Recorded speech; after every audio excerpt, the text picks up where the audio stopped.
नमस्कार, मेरा नाम आलोक है। आप लाइव सिटीज़ देख रहे हैं। आज हमारे साथ न्यूज़रूम में मौजूद हैं अखिल राष्ट्रीय जनतंत्र पार्टी के अध्यक्ष विवेक शर्मा जी। मुद्दा एजेंडा आपका शुरू से साफ रहा है, जनता आपको देखती रही है। हिंदुत्व को लेकर के काफ़ी आप सक्रिय हैं। भाजपा भी हिंदुत्व को लेकर के सक्रिय है। चुनाव की तैयारियाँ हो चुकी हैं, चुनाव आयोग ने तैयारियाँ शुरू कर दी हैं। विभिन्नता क्यों है, अलग क्यों है, भिन्नता क्यों है भाजपा से? जब दोनों का मुद्दा ही एक है तो फिर क्यों अलग है? देखिए, बिहार का भाजपा और देश का भाजपा दोनों दो है। बिहार में भाजपा जो है पिछलग्गों के स्थान पे है। बिहार भाजपा का देखे होंगे खुलकर कभी भी हिंदुत्व पे बात नहीं करती है। आपको बताना चाहूँगा, 2 महीना दिन पहले आपके यहीं पटना सिटी में प्रिंस गुप्ता का हत्या हुआ। दिन दहाड़े हत्या हुआ, जघन्य हत्या हुआ। हत्या के बाद जब उनका शव यात्रा था उस पर पथराव किया गया। एक भी भाजपा का नेता उसके बारे में बयान दिया, उसका विरोध किया।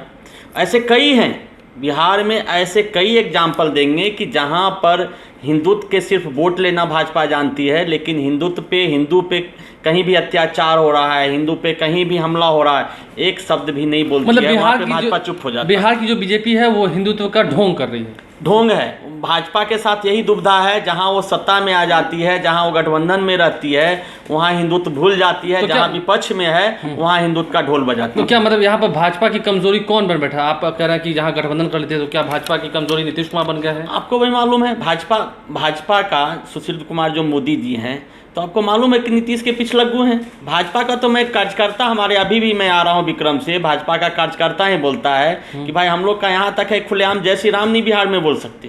तो ये हाल है भाजपा के कार्यकर्ता का, तो हिंदुत्व का मुद्दा क्या उठाएंगे? तो इसका मतलब तो ये है, साफ है कि बिहार की जो बीजेपी है विपक्ष को मजबूत कर रही है।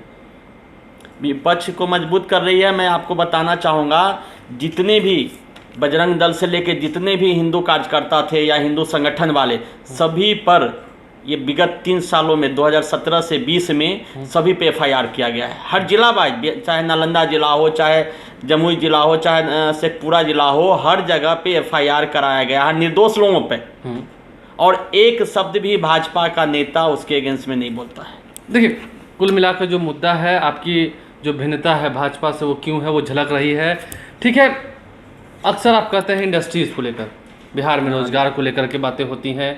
क्या रोड मैप है? क्यों सरकार के पास भी एक से एक बड़े बड़े IAS ऑफिसर हैं, क्या उनके पास अकल नहीं है क्या? देखिए, IAS ऑफिसर इच्छा शक्ति, सरकारी इच्छा शक्ति को होता है। आपको बताऊंगा कि महाराष्ट्र, गुजरात, कर्नाटका में बिहार का ही IAS ऑफिसर है, लेकिन वहाँ का देखिएगा ग्रोथ, वहाँ का इंडस्ट्री का देखिए, वहाँ औद्योगिकरण देखिए।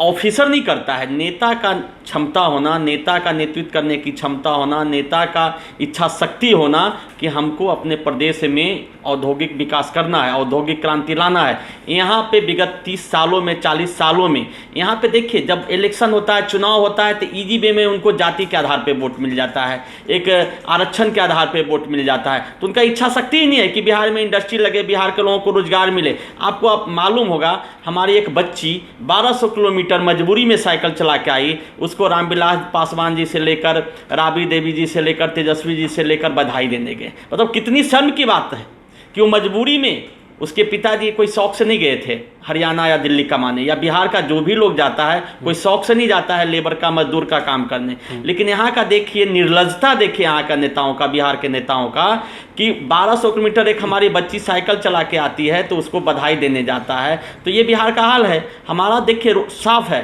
हर प्रखंड स्तर पे छोटे छोटे औद्योगिक केंद्र लगाएंगे। जैसे महाराष्ट्र में MIDC है, गुजरात में GIDC है, उसी तरह से बिहार इंडस्ट्रियल डेवलपमेंट कॉरपोरेशन बनाकर हर प्रखंड में छोटा इंडस्ट्री लगाएंगे, ताकि जो स्थानीय युवा हैं, स्थानीय लोग हैं जी, स्किल नॉन स्किल सभी को स्थानीय लेवल पे रोजगार मिलेगा। और ये 100% बिहार में संभव है, क्योंकि देखिए बहुत बड़ा यहाँ पे फूड का है, कृषि आधारित यहाँ बहुत बड़ा उद्योग का है लगाने का, और उस बेस पे हम लगाएंगे जिला वाइज। जिसे आप कह रहे हैं, ये तो लोग तो अब यही कहेंगे ना कि बिहार में चुनाव आ गए, इसलिए विवेक शर्मा तरह तरह के रोड मैप दिखा रहे हैं। बिहार में चुनाव आ चुके, अब तमाम राजनीतिक दल वादे कर रहे हैं। नहीं, देखिए कोई नहीं इस मुद्दा पे बोलता है। आप किसी का भी घोषणा पत्र, रोजगार देंगे, नीतीश जी बोलते हैं कि रोजगार देंगे, ये नरेगा से रोजगार है क्या? देखिए, जब तक अस्थाई रोजगार का व्यवस्था बिहार में नहीं किया जाएगा तब तक युवाओं को नहीं होगा। यहाँ पे मौसमी जो तो मनरेगा की भी बात आप कर रहे हैं, तो मनरेगा से भी हजारों की संख्या में जो मजदूर हैं उन्हें काम मिल रहा है। साल भर मिलता है, मैं साल भर 90 दिन मिलेगा, 100 दिन मिलेगा, उससे पेट चल जाएगा। और एक जो मजदूरी है, मिनिमम मजदूरी है, उससे क्या होगा आप बताइए। गरीब तो गरीब ही रह रहा है। आपका साफ कहना है कि कुछ नहीं हो रहा है, कुछ नहीं हो रहा है। मजदूर को जो मिल रहा है उससे भी उसको पेट नहीं भर पा रहा है। ये चुनाव है, 3 महीने चुनाव है, वो आनंद फानंद में पैसे का देखिए, उससे बिहार डेवलप नहीं करेगा। जहां हमको एक मशीन का काम है, वहां 100 लेबर लगा रहे हैं, उससे देश डेवलप करेगा, प्रदेश डेवलप नहीं करेगा। सही रोजगार मिलना चाहिए, अस्थायी रोजगार मिलना चाहिए, ताकि रोजगार का भी व्यवस्था होगा और प्रदेश का भी विकास होगा। ये टाइम पास हो रहा है, रोजगार नहीं है, टाइम पास हो रहा है चुनाव के लिए। जिस तरीके से फिलहाल का जो समय चल रहा है, बिहार में चुनाव है, काफ़ी संख्या में, लाखों की संख्या में प्रवासी श्रमिक आए हैं वापस लौट के।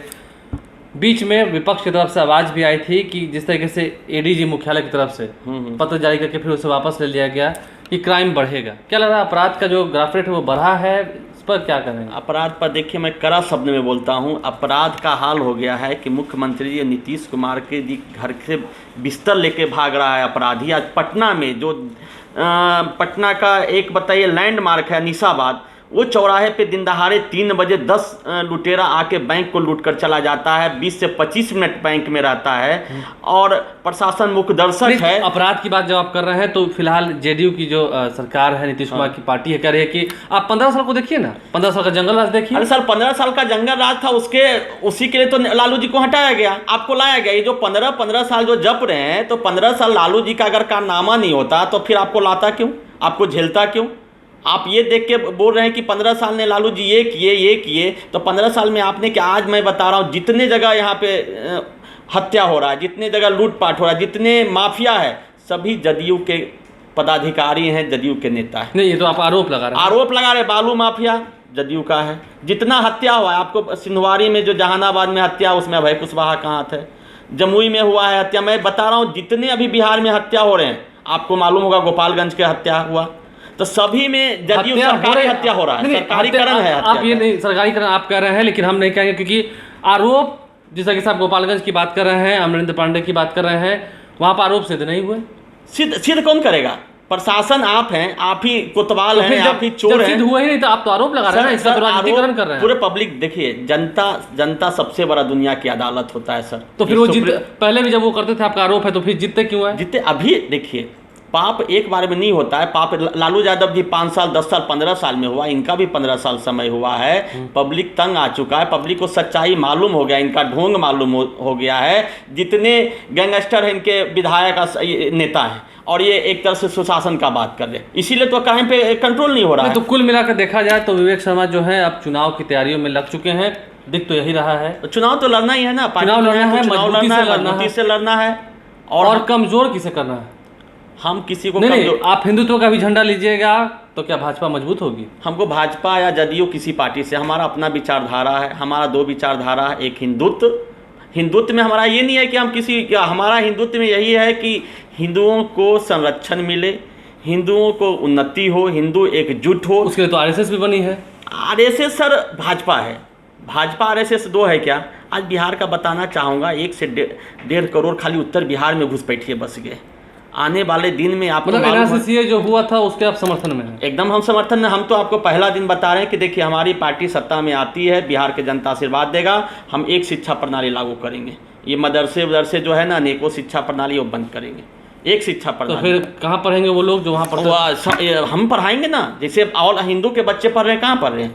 एक शिक्षा प्रणाली होगा। हिंदू के ये जो स्कूल है, जनरल स्कूल में मुस्लिम बच्चे नहीं पढ़ रहे हैं, एक शिक्षा प्रणाली होगा, उससे बच्चे का भी उन्नति होगा, बिहार का भी होगा। दूसरा, जनसंख्या नियंत्रण कानूनी कड़ाई से हम लागू करेंगे, और जो घुसपैठिए हैं उनको हमारे आता है 6 महीने 1 साल में चुन के बिहार से बाहर भेजने का काम करेंगे। हमारा पूरा क्लियर है, सरकार में आए ना आए, पब्लिक चाहे ना चाहे उससे मतलब नहीं है, लेकिन हमारा विचारधारा क्लियर है कि हम हिंदुत्व और विकास के मार्ग पर चलेंगे। देखिए, हिंदुत्व और विकास की बातें हो गई, रोड मैप क्या है बातें हो गई, इंडस्ट्रीज़ क्या है बातें हो गई।